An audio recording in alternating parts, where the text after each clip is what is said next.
Hello guys, welcome back to our channel. On today's vlog guys, let's cook a fish. White meat fish, or they call here tara, or a squid fish, COD fish. This one is boneless.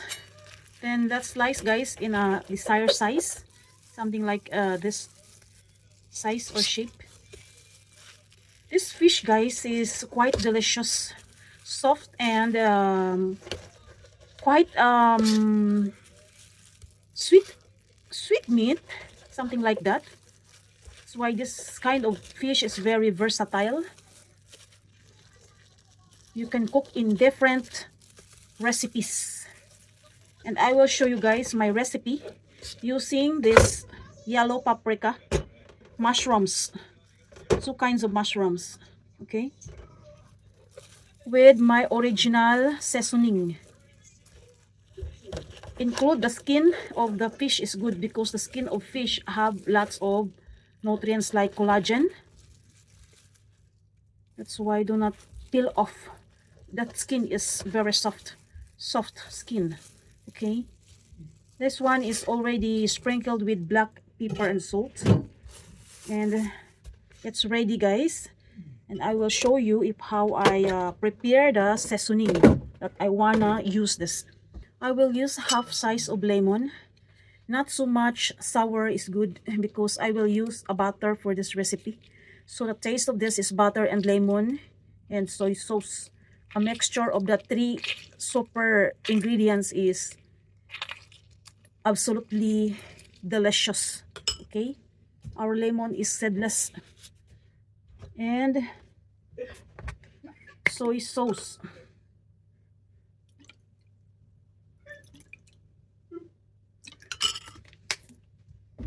With sake or rice wine. Then let's put the dashi. This one is fish powder, and I will use black pepper and salt.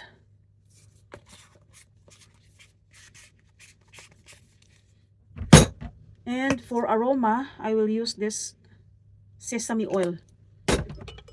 This would be our seasoning for this recipe. Okay, lemon, soy sauce, sake or rice wine with sesame oil. And for the coating of our fish, I will use all-purpose flour mixture with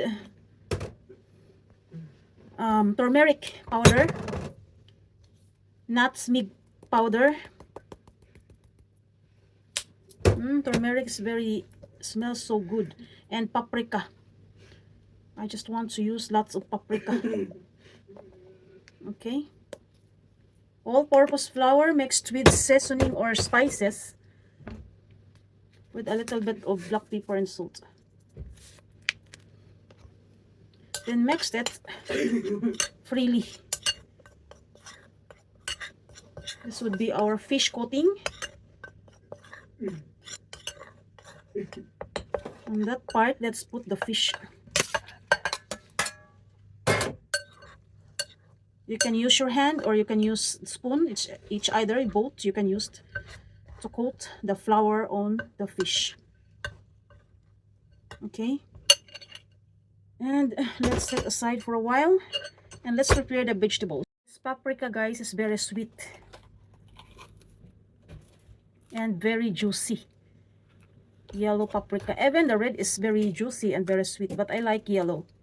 Color yellow is sign of prosperity and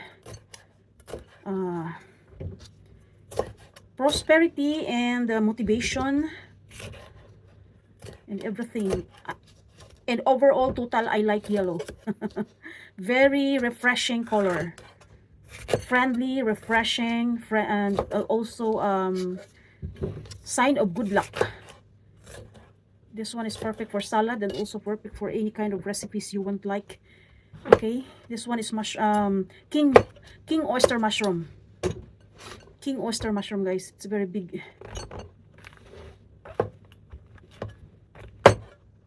Thank you guys for those who are watching until end all the time of my vlogs. Thank you so much. You're giving importance of our dedication of making content. Thank you very much, everyone. And this one is another kind of mushroom, guys. It's also perfect for fish. Mushroom in Japan is whole year available in supermarket. All kinds of mushrooms. They cultivate it because mushroom is considered as superfood in Japanese people. That's why it's always available in supermarket, not seasonal, but all whole year, all season.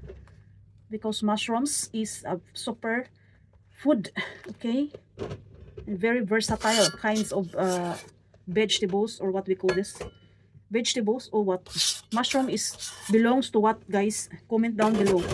For me, it's vegetables. Okay, then let's cook. And let's start frying the fish, guys. Don't worry, my cooking oil, guys, is zero cholesterol. Oil product from vegetables. That's why it's quite expensive, but it's okay because this one is good for health. Okay, let's fry the fish. I was told this fish is boneless, but not boneless. There's a bones on it, but that's okay. No problem. And let's start frying the fish. Fry it, guys, well done. Okay, not half cooked, but well done.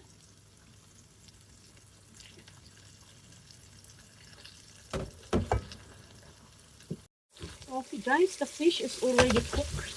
Let's take off from the pan. Set aside for a while to proceed another process. Okay, this one is not already done, guys. Okay, so keep watching, set down, relax. fasten your seatbelt and relax and enjoy my delicious fish recipe. Very soft, guys, so be careful because this one is very soft kind of meat. And let's prepare another fry pan, or you can use that fry pan that you used earlier, but it's not easy to wash it. This one, guys, is fried garlic. Okay, just only I only use spice garlic only. You can use everything you want, but for me garlic is enough because my kids don't like so much spices. And on that part, let's put the butter.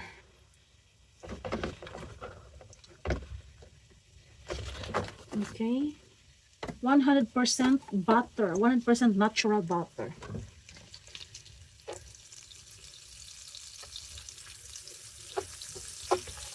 And put the paprika. Before, my kids don't like paprika, but since I'm always cooking, putting a paprika, they love it now.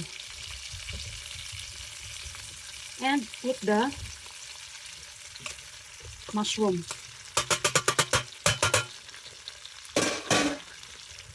Cook it well done.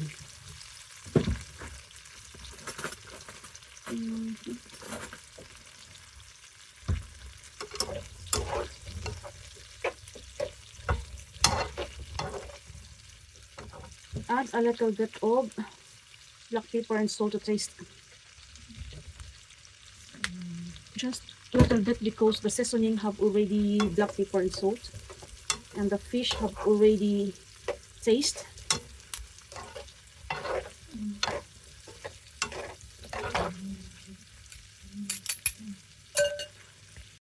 So here it is, guys.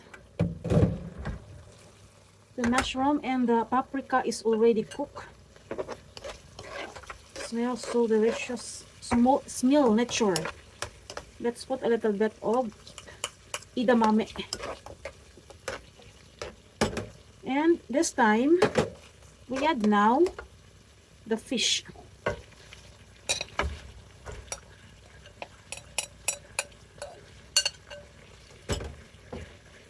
And on this time, we add now the seasoning that we mixed earlier. lemon, soy sauce, sake or rice wine, dashi, black pepper and salt, and the aroma from sesame oil. Simple recipe, but home cooked is always the best. Okay?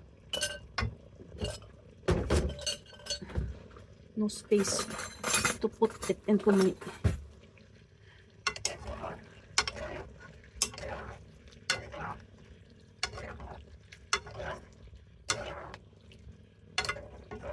this one, guys, is already served. It's ready to serve, not already. It's ready to serve, okay? Because the fish is cooked already and the vegetables is already cooked. So do not let the soap or the liquid absorb it, because this one is very important part of the recipe, the seasoning. Okay, if you make it dry, the seasoning would become absorbed to fish. It's okay, but the better is to remain the liquid, remain liquid a little bit. Okay, so very simple, guys, and delicious. My fish recipe is done. Thanks for watching, guys. I hope you enjoy my simple recipe. Until next vlog. Bye. Thank you. Thanks for watching. Sending love to everyone. Bye.